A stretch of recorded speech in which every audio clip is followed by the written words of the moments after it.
Fighting Illini are with us. As mentioned, they're going to play Iowa State Thursday in Boston. We have the head coach Brad Underwood with us, along with Marcus Domask and Coleman Hawkins. We're going to ask Brad to start off with a statement on this game, then we'll go to questions for all three of the Illini on the dais. Brad, please. I'm still trying to get the water out of my ear from postgame, but what a great start to the ball game. I thought that I have so much respect for Keith Dambrot. What an unbelievable career! What a way for him to end it. Great win against BYU. Very, very talented team. I think they'd won 9 in a row and maybe 16 or 17 out of 19 or 20 to end the season. But these two guys, boy, they made a difference on the defensive side to start the game. They're two terrific guards. I thought we did a good job on. And then we got out in transition. And when we get stops and rebound,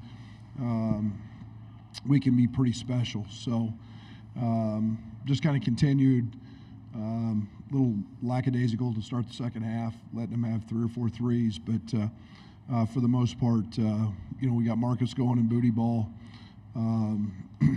Coleman got us off to an elite start with his threes. And, Terrence, those 3 guys, pretty special players. Start right here in the front row, Gina. Then there's one also on the left here. Go. Jeremy Warner, Illini Inquirer. Brad, you said yesterday to ask you, what does it mean to get this monkey off your back, the program, and get to a Sweet 16, get to that next step? Well, it's never been on my back. You guys have made that. These guys don't know anything about any of that. And I treat every team independently. I think for the program's sake, it's mind-blowing to me.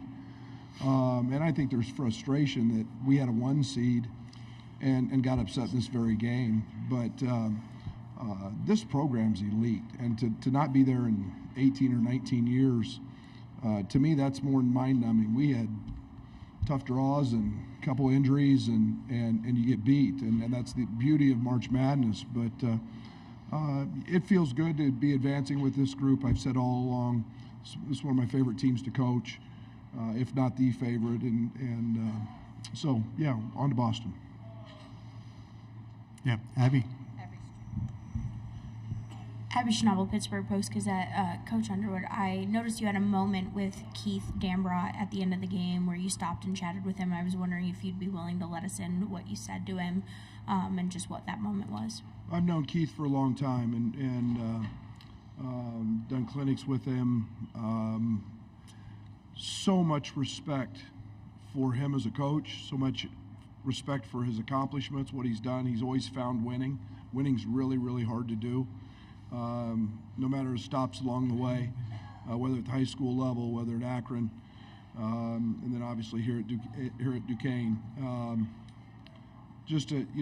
Coaching's a pretty small fraternity, and really, really good guy, and you pull for the good guys, and for him to be able to go out and do it on his terms and have this run is pretty special. Right here in front, gentlemen. This question is for Brad. This is a Brad Teague, CSM Sports. Brad, the team got on to a really hot start. What was just the message to the team entering this game tonight?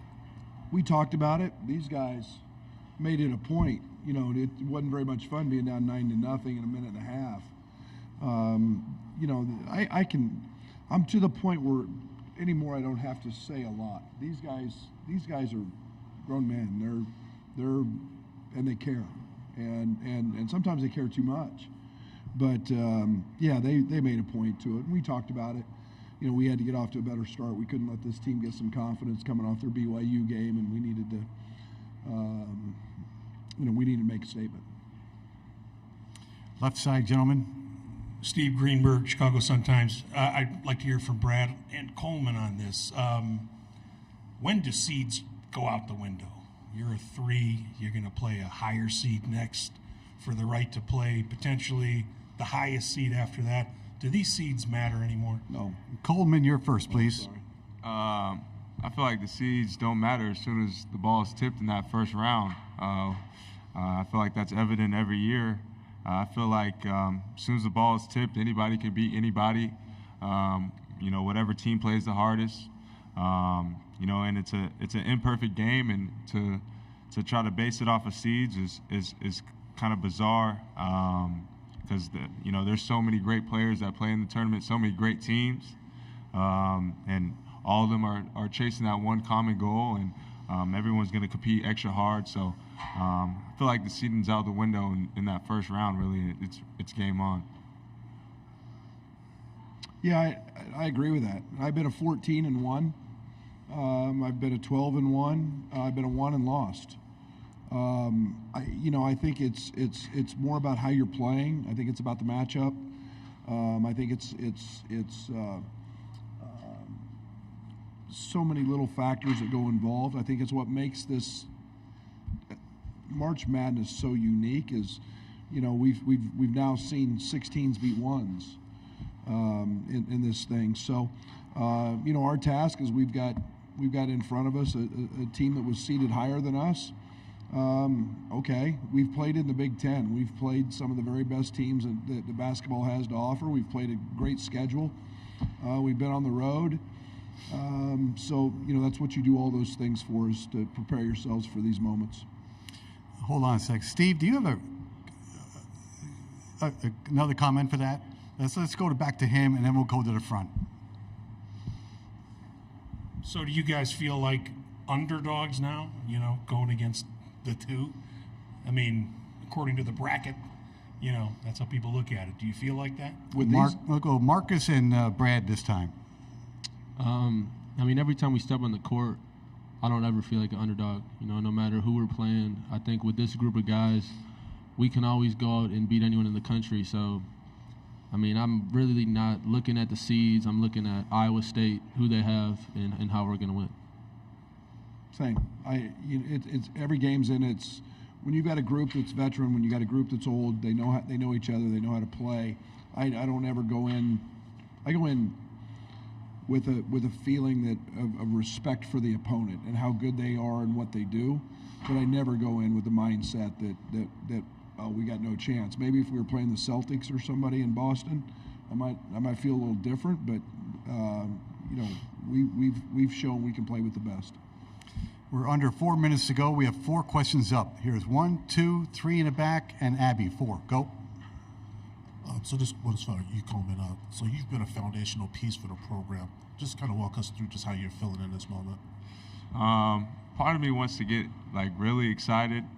Part of me just wants to keep the jobs not finished mindset. So it's just kind of in between right now. I'm really happy for everything we've accomplished this year. But to sit here and say I'm happy with making the Sweet 16 is not what I want to say. I want to be happy with winning a national championship. So, I'm aware of the history because it kind of gets thrown in our face a little bit. But, I think the goal now is to really go out and do it and, become national championships, because that's why we're here. So. Here. Thank you. This is for Marcus and Coleman. You guys have won 6 straight games now, all in the postseason. How do you feel going into Boston about your team, and what gives you confidence that you can compete for a national championship? Marcus, you're first, please. I feel good about our team. I think we're hitting our stride and turning in the right direction. You always want to start playing your best basketball come March, and I think we're doing that. So, I feel confident. Iowa State's a really good team, so we got to play our best to beat them. I feel really confident in this team because I feel like there's still something missing that we haven't reached yet. I think there's a whole nother level of intensity that we can play with, both offensively and defensively. I feel like there's moments where guys got to step up and knock down shots, and that's on me. And there's moments where we got to step up and lock in on defense and limit defensive mistakes. So. I'm really confident in this team because, like I said, I feel like we got a whole nother level we can tap into for sure. In the back, gentlemen. I'd love to hear from both Coach and Marcus if possible here. For Coach, a lot of people say this is a guards tournament. So just how important is it to have Marcus, being the engine of this offense, and was that a point of emphasis to go out and get a guy like him in the offseason? And then for Marcus, just how much pride do you take in making this offense go? Yeah, I think that we had a lot of ideas when we recruited Marcus. We knew how good a player he was. And between Marcus and Ty, Nico Moretti, I've said all along, I felt like our point guard position was in great hands. And Coleman gives us an unbelievable luxury as a five-man who can really handle and alleviate pressure. So it wasn't about having that position. It was about being able to put guys in position to take advantage of mismatches and put them in positions to be successful. And Marcus's basketball IQ, Ty's basketball IQ, Coleman's basketball IQ, those allow us to be able to get away with, quote unquote, if you guys want to label it, the non-traditional point guard. He's as much a point guard as anybody that's in this field. And the triple-double last game proved that. Can you remind me what my question was? Just how much pride you take in making this offense one of the best offenses in the country go the way it does? Yeah, I don't really consider myself like the engine of the offense. I think that's what you said. When you play along guys like, Coleman, Terrence, and the list goes on and on, we just get the ball to where we want to get it to. Some days that's me, some days that's Cole, some days that's TJ. It's just, we're just out there playing basketball, really. And I think Coach has done a really good job of just getting the ball to where it needs to and allowing us to use our strengths. And I think that's why our offense is so successful, because everyone uses their strengths really well. Final question right here, Abby. Marcus and Coleman, I'm curious to know what you guys think you did so well against Day Grant. You held him to 7 points. Not a lot of players this season have been able to do that. Coleman first, please. I think it was our physicality as well as forcing tough twos. We try to keep everything 2-on-2. We try to war over ball screens, and to see our guards, Marcus, Ty, everybody, take a crack at him. Terrence, everybody. It was exciting to see, because obviously we made it tough, and just limiting threes, crawling up in the space, rather than letting him create with the ball and create his own shots. So I think we did a good job of just forcing tough twos and sticking to what we do. Yeah, I think just our size and physicality is something that they probably haven't seen before. Between TJ and Ty, that duo on the ball, just the whole game guarding you, it wears on you. Thank you, gentlemen, and best of luck next weekend. Thank you.